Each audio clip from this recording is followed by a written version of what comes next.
Hello friends, नमस्कार। मेरा नाम है अशोक पारीक और आप देख रहे हो पारीक एकेडमी के यूट्यूब चैनल को। और आज हम जिस विषय पे बात करेंगे वो दो विषय हैं, बहुत ही महत्वपूर्ण है। पहला तो रहेगा कि ओबीसी वर्ग यानी अन्य पिछड़ा वर्ग को आरक्षण कैसे मिला, और दूसरा जो रहेगा कि ईडब्ल्यूएस को आरक्षण कैसे दिया गया और वर्तमान में उस आरक्षण की क्या स्थिति है। इसके विषय में हम क्या करेंगे, विस्तार से चर्चा करेंगे। ओबीसी वर्ग को जो आरक्षण दिया गया उसके लिए हमारे संविधान में प्रावधान है कि राष्ट्रपति जो महोदय है यानी हमारे जो राष्ट्रपति महोदय है उनको एक शक्ति दी गई है। और राष्ट्रपति को ये जो शक्ति दी गई है ये भारतीय संविधान के अनुच्छेद 340 के तहत प्राप्त होती है। यानी भारतीय संविधान का जो अनुच्छेद 340 है उसके तहत राष्ट्रपति के पास ये अधिकार है कि वो किसी एक आयोग का क्या कर सकता है, गठन कर सकता है। पर ध्यान ये रखना कि जिस आयोग का वो गठन करता है वो एससी का भी हो सकता है, एसटी का भी हो सकता है, ओबीसी का या किसी अन्य वर्ग के लिए भी क्या किया जा सकता है, गठन किया जा सकता है। 340 के तहत ओबीसी वर्ग के लिए हम पहले किसकी बात करेंगे, ओबीसी वर्ग के लिए, यानी ओबीसी वर्ग को आरक्षण कैसे मिला। पहली बार राष्ट्रपति ने अनुच्छेद 340 का प्रयोग करते हुए काका कालेलकर की अध्यक्षता में एक आयोग बनाया गया। आयोग का नाम था काका कालेलकर, जो इसके अध्यक्ष थे। काका कालेलकर की अध्यक्षता में सन 1953 में एक आयोग बनाया गया। और जो सन 1953 में आयोग बनाया गया, इस आयोग को कहा गया कि अन्य पिछड़ा वर्ग की आपको पहचान करनी है। यानी आपको पहचान करनी है ओबीसी की, और किस आधार पे करनी है, तो इनको कहा कि आपको 4 आधारों पे करनी है। पहली करनी है आपको सामाजिक, राजनीतिक, शैक्षणिक व आर्थिक। इन 4 आधारों पर ओबीसी की पहचान करने के बाद हम क्या देंगे, इनको आरक्षण देंगे कि इसको समाज में कैसे आगे इनको बढ़ाया जा सकता है। पर काका कालेलकर ने ये रिपोर्ट पेश की तब उन्होंने कहा कि सामाजिक, राजनीतिक, शैक्षणिक व आर्थिक आधार पर पहचान करके आरक्षण नहीं दिया जा सकता। आप आधार मानिए जाति को, यानी जाति के आधार को आधार मानकर आप क्या दे सकते हो, आरक्षण दे सकते हो। ये अगर आर्थिक को अगर आप आधार मानोगे तो हर व्यक्ति इस दायरे में आ जाएगा, क्योंकि अगर आप जो भी सीमा रखोगे उसका वो सर्टिफिकेट कहीं ना कहीं से या कैसी भी व्यवस्था करके बना लेगा। और अगर आप आर्थिक का क्राइटेरिया अगर रखोगे तो लोग जो आपको टैक्स दे रहे हैं वो आपको टैक्स देना भी बंद कर देंगे और अपनी आय को कम दिखाएंगे इस दायरे में आने के लिए। उसके बाद में काका कालेलकर की जो रिपोर्ट थी उस पर ज्यादा कोई विचार नहीं किया गया, यानी उन्होंने जो सिफारिश की उस पर ज्यादा विचार नहीं किया गया। और इसी प्रक्रिया में जो दूसरा एक आयोग बाद में फिर बनाया गया, जो दूसरा आयोग बनाया गया वो बनाया गया बीपी मंडल की अध्यक्षता में। बीपी मंडल, बीपी मंडल का पूरा नाम था बिंदेश्वरी प्रसाद मंडल। बिंदेश्वरी प्रसाद मंडल, इसको मंडल आयोग के नाम से भी जाना जाता है। ये बिहार में एक बार मुख्यमंत्री भी रहे थे और हमारी जो लोकसभा उसमें सांसद के पद भी इन्होंने क्या किए, ग्रहण किए। बिंदेश्वरी प्रसाद मंडल की अध्यक्षता में 1 जनवरी 1979 को एक आयोग का गठन किया गया। और जब आयोग का गठन किया गया तो आयोग को वही 4 आधार बताए और इनको कहा कि आप 4 आधारों पर ओबीसी का क्या करना है, सर्वे करना है। राजनीतिक होना चाहिए, शैक्षणिक होना चाहिए, आर्थिक होना चाहिए और सामाजिक होना चाहिए। जब इन्होंने अपनी रिपोर्ट पेश की सन 1983 में इन्होंने रिपोर्ट पेश की। पर आपको ये ध्यान रखना है कि बीपी मंडल के आयोग को जब बनाया गया था 1 जनवरी को, जब हमारे प्रधानमंत्री थे मोरारजी देसाई। मोरारजी देसाई क्या थे, हमारे उस समय प्रधानमंत्री थे। और इनको कहा गया कि आप इन 4 आधारों पर क्या करो, आप सर्वे करो और सर्वे करके बताओ कि किन किन जातियों को क्या आरक्षण दिया जा सकता है। इन्होंने लगभग 3500 जातियों का क्या किया, अध्ययन किया। और अध्ययन करने के बाद इन्होंने 2500 जातियों को इसमें शामिल करने के बाद इन्होंने सरकार को सिफारिश की कि ओबीसी वर्ग का जो निर्धारण है वो आप किस आधार पर करो, जाति के आधार पर करो, क्योंकि राजनीतिक, शैक्षणिक, आर्थिक और सामाजिक आधार पर यह संभव नहीं है। यानी काका कालेलकर ने जो बात कही थी वही बात इन्होंने कही और इन्होंने कह के सरकार को कहा कि जाति के आधार पर आप क्या करो, आरक्षण दो। और 27% आरक्षण की इन्होंने क्या कर दी, सिफारिश कर दी कि जाति के आधार पर सिफारिश करो, और लगभग 2500 जातियों को क्या किया गया, इसमें शामिल किया गया। बाद में मोरारजी देसाई की सरकार चली जाती है, और मोरारजी देसाई की सरकार के बाद इंदिरा गांधी सरकार में आती है। सन 1984 में इंदिरा गांधी की क्या हो जाती है, मृत्यु हो जाती है, और मृत्यु होने के बाद उनके सुपुत्र राजीव गांधी क्या प्रधानमंत्री के पद पर क्या करते हैं, ग्रहण करते हैं। और राजीव गांधी जब प्रधानमंत्री के पद पर होते हैं तो उनपे एक घोटाले का आरोप लगता है जिसका नाम होता है बोफोर्स घोटाला।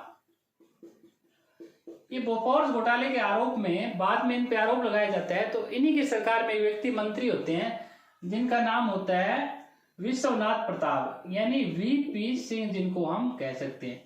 वीपी सिंह बाद में प्रधानमंत्री बनते हैं, ये बनते हैं सन 1989 में। ये प्रधानमंत्री बनते हैं, और प्रधानमंत्री बनने के बाद इनके प्रधानमंत्रित्व काल में एक व्यक्ति होते हैं जिनका नाम रहता है देवीलाल।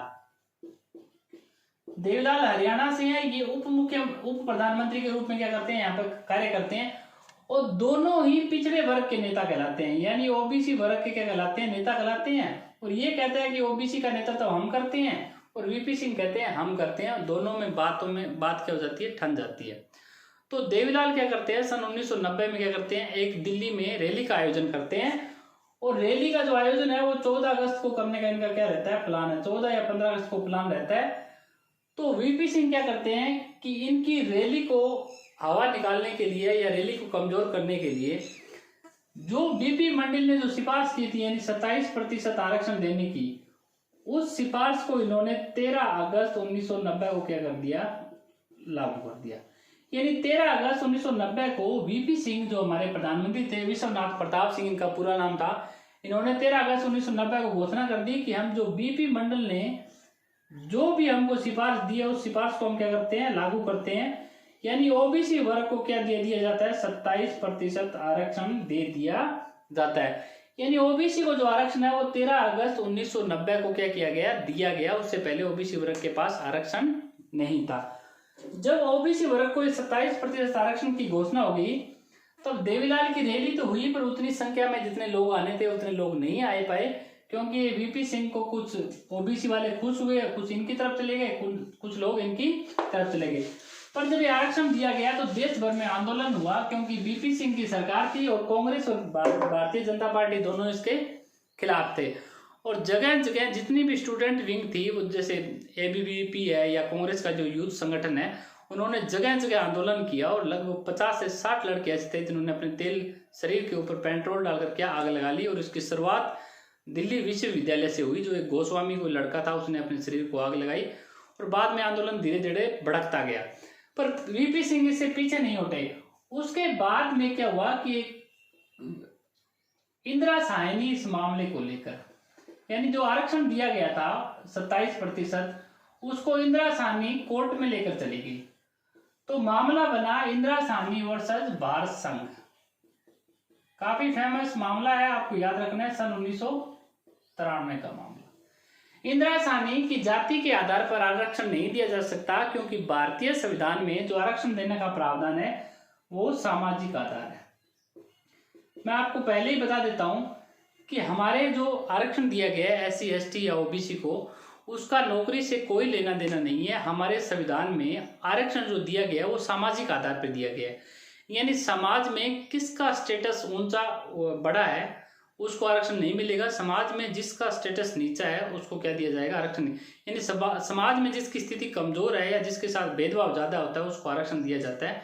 तो SC ST OBC को मिलता है, जनरल कास्ट को नहीं मिलता है, क्योंकि प्राचीन समय से इनका जो स्टेटस है सामाजिक स्तर ऊंचा रहा है और अभी भी ऊंचा ही है। तो OBC जनरल वर्ग में कोई भी व्यक्ति कितना भी गरीब हो उसको आरक्षण नहीं मिलेगा। पर आपको एक ध्यान रखना है कि सामाजिक क्राइटेरिया को अभी नरेंद्र मोदी सरकार ने तोड़कर EWS को क्या दिया था, आरक्षण दिया था, जिसकी हम क्या करेंगे, आगे बातें करेंगे कि इसकी वर्तमान स्थिति क्या है। इंदिरा साहनी इस मामले को लेकर जब कोर्ट में जाती है तो कोर्ट में सुनवाई होती है और कोर्ट अलाउ कर देती है। सुप्रीम कोर्ट जाति के आधार पर OBC वर्ग को 27% आरक्षण की क्या दे देती है, अनुमति दे देती है। पर अनुमति देने के साथ 3 शर्तें लागू करती है और कहती है कि पहली शर्त तो ये है कि आपको एक आयोग बनाना पड़ेगा। एक आयोग किस लिए, आयोग इसलिए कि आगे के आने वाले समय में कौन ओबीसी में शामिल होगा, कौन सी जाति को बाहर निकाला जाएगा, इसके लिए एक आयोग की स्थापना की जाएगी। जब इन्होंने सुप्रीम कोर्ट ने आयोग के लिए कहा तो भारत सरकार ने अगस्त 1993 में ओबीसी आयोग की क्या कर दी, स्थापना कर दी, यानी अदर बैकवर्ड कमीशन की क्या की, स्थापना की। और इस आयोग को बनाया जो गया वो एक वैधानिक आयोग था, यानी संविधान में इसको दर्जा नहीं दिया गया, इसको सिर्फ कानूनी ही दर्जा दिया गया। इसके हम आगे बात करेंगे कि वैधानिक और संवैधानिक में क्या फर्क होता है। यानी सुप्रीम कोर्ट ने आयोग का आदेश दिया, सरकार ने 1993 में क्या कर दिया, ओबीसी वर्ग के लिए एक आयोग बना दिया। दूसरा सुप्रीम कोर्ट ने कहा कि आपको क्रीमी लेयर करना पड़ेगा। क्या बनानी पड़ेगी आपको, क्रीमी लेयर। क्रीमी लेयर का मतलब है कि ओबीसी वर्ग में जो मलाईदार परत है, जो बड़े लोग हैं, पैसे वाले लोग हैं, जिनकी आय ज्यादा है, उनको इस ओबीसी में शामिल नहीं करना होगा, उनको जनरल के अंदर ही क्या करना होगा, आपको काउंट करना होगा। तो आपको क्रीमी लेयर का निर्धारण करना पड़ेगा। तो और सरकार को 3 माह का समय दिया कि 3 महीने के अंदर अंदर क्या करो, आप क्रीमी लेयर का क्या करो, निर्धारण करो। तो सरकार ने क्या किया, एक समिति का गठन किया और समिति का नाम दिया रामानंदन समिति। रामानंद समिति ने 3 महीने के बाद रिपोर्ट दी और सरकार ने क्रीमी लेयर क्या कर दिया, लागू कर दिया। जब शुरुआत में क्रीमी लेयर लागू किया तो इस क्रीमी लेयर की सीमा 2.5 लाख रुपए थी। वर्तमान में ये सीमा बढ़कर 8 लाख रुपए हो गई है। यानी जिसके लड़के के माता पिता के 8 लाख रुपए तक इनकम है, उस व्यक्ति को 8 लाख से अगर ज्यादा है तो उनको आरक्षण नहीं मिलेगा, वो क्या जनरल में काउंट होंगे। यानी क्रीमी लेयर के यह क्राइटेरिया चेंज होता है। पर ध्यान रखना कि क्रीमी लेयर का जो क्राइटेरिया है वो अकेला इनकम ही नहीं है। अगर किसी के माता पिता ए ग्रेड पोस्ट पर कोई अधिकारी है या आर्मी में ए ग्रेड पोस्ट पर है तो उनको भी आरक्षण नहीं मिलता है। ठीक है। तीसरी इन्होंने शर्त रखी कि आरक्षण का जो कोटा है वो 50% से ज्यादा नहीं होना चाहिए। अगर 50% से ज्यादा होगा तो हम इसको अलाउ नहीं करेंगे, क्योंकि आरक्षण अगर 50% से ज्यादा हो गया तो कंपटीशन किसी बात का रहेगा नहीं। तो वर्तमान में हमारा अगर एससी का आप देखो तो 15% है और एसटी का अगर देखो तो आप 7.5 है और 27% ओबीसी का है। यानी उस समय तक जो आरक्षण था वो कितना हो गया था, 49.5% के लगभग क्या हो गया था, आरक्षण हो गया था। तो इन्होंने कहा कि 50% से ज्यादा नहीं हो सकता और इन 3 शर्तों के साथ क्या किया गया, ओबीसी वर्ग को आरक्षण दे दिया गया। पर ये जो आयोग है ओबीसी का, ये वैधानिक आयोग ही रहा, यानी इसको संवैधानिक दर्जा नहीं दिया गया। अब संवैधानिक दर्जे की बात देखो आप, हाल ही में सन 2018 की बात है। सन 2018 में नरेंद्र मोदी सरकार ने, यानी जो भारतीय जनता पार्टी की सरकार है, उन्होंने संविधान में एक संशोधन किया और संविधान में जो संशोधन किया गया है वो 102वां संविधान संशोधन था। 102वां संविधान संशोधन सन 2018। और इसको करने के बाद एक भारतीय संविधान में एक अनुच्छेद शामिल किया गया 338B, और 338B को शामिल करके ओबीसी जो आयोग बनाया गया है उसको दर्जा दे दिया गया है संवैधानिक दर्जा दे दिया गया है। और संवैधानिक दर्जे के बाद इसमें रखा गया है कि इसमें एक चेयरमैन रहेगा, एक वाइस चेयरमैन रहेगा और 3 सदस्य, यानी कुल 5 सदस्य रहेंगे। और ओबीसी वर्ग के जो संवैधानिक दर्जा देने के बाद जो पहले अध्यक्ष इसके बने उनका नाम है भगवंत साहनी। यानी भगवंत साहनी ओबीसी कमीशन को संवैधानिक दर्जा देने के बाद ये पहली बार क्या बने, इसके अध्यक्ष बने। अब संवैधानिक दर्जा और वैधानिक दर्जे में फर्क देखो। जब भी किसी आयोग को संवैधानिक दर्जा दिया जाता है तो उस आयोग के पास सिविल कोर्ट की सारी शक्तियां शामिल हो जाती है। सिविल कोर्ट का मतलब है कि किसी को आप सम्मन भेज सकते हो, बुला सकते हो, जांच कर सकते हो, जुर्माना लगा सकते हो, सरकार को आप आदेश दे सकते हो, ये शक्तियां आ जाती है। तो भारतीय संविधान में पहले ही 338 अनुच्छेद 338 और 338A में, यानी 338 में एससी के लिए आयोग है, 338A में एसटी के लिए आयोग था, तो 338B में ओबीसी के लिए आयोग की क्या स्थापना कर दी है। और जब भी संवैधानिक जो आयोग होता है उसके पास शक्तियां बढ़ जाती है। कोई भी ओबीसी वर्ग के व्यक्ति अगर उत्पीड़न होता है, उनको अगर अधिकार नहीं मिलते हैं तो उस आयोग में जाकर फरियाद कर सकते हैं। और आयोग सरकार को क्या, अगर संवैधानिक दर्जा है, सरकार को आदेश वो दे सकता है, जांच कर सकता है। और दूसरी बात कि ओबीसी वर्ग के हितों की रक्षा के लिए ये हर साल एक रिपोर्ट बनाते हैं और राष्ट्रपति के पास भेजते हैं। अगर आयोग को संवैधानिक दर्जा है तो उसकी रिपोर्ट को राष्ट्रपति को संसद के अंदर रखना आवश्यक होगा और उसके ऊपर क्या होगी, चर्चा होगी। अगर वैधानिक आयोग है तो उसके रिपोर्ट की चर्चा नहीं होती है। तो नरेंद्र मोदी सरकार ने ऐसा किया है। अब देखते हैं कि ईडब्ल्यूएस का मामला क्या है। एक बात और ध्यान रखना यहाँ पर कि पिछले ही दिनों सुप्रीम कोर्ट ने एक निर्णय दिया था। उस निर्णय के तहत हरियाणा के जो जाट है उनको ओबीसी यानी केंद्र सरकार में वो ओबीसी नहीं रहेंगे, उनको बाहर निकाल दिया गया है। पश्चिम यूपी के जो जाट है उनको बाहर निकाल दिया गया है। इधर राजस्थान में सवाई माधोपुर और उदयपुर के जो जाट है उनको क्या केंद्र सरकार के ओबीसी कोटे से क्या कर दिया गया, बाहर कर दिया गया। तो वो हाल फिलहाल में डिमांड कर रहे हैं कि हमको केंद्र सरकार ओबीसी में क्या किया जाए, शामिल किया जाए। ठीक है जी। अब देखते हैं कि हम ईडब्ल्यूएस का मामला क्या है।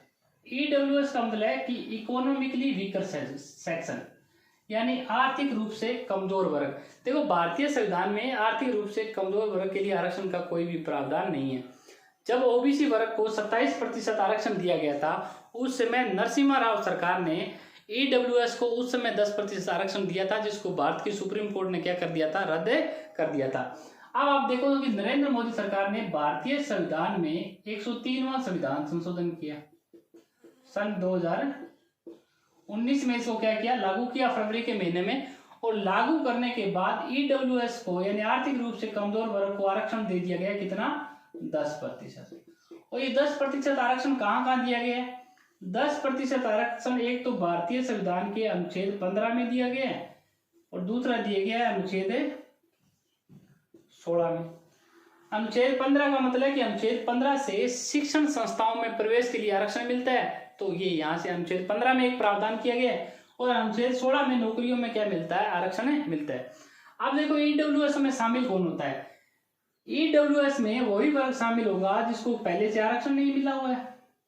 इसका मतलब ये हुआ कि पहले से आरक्षण ओबीसी, एससी और एसटी को आरक्षण मिला हुआ है, इसका मतलब वो ईडब्ल्यूएस में शामिल नहीं होंगे।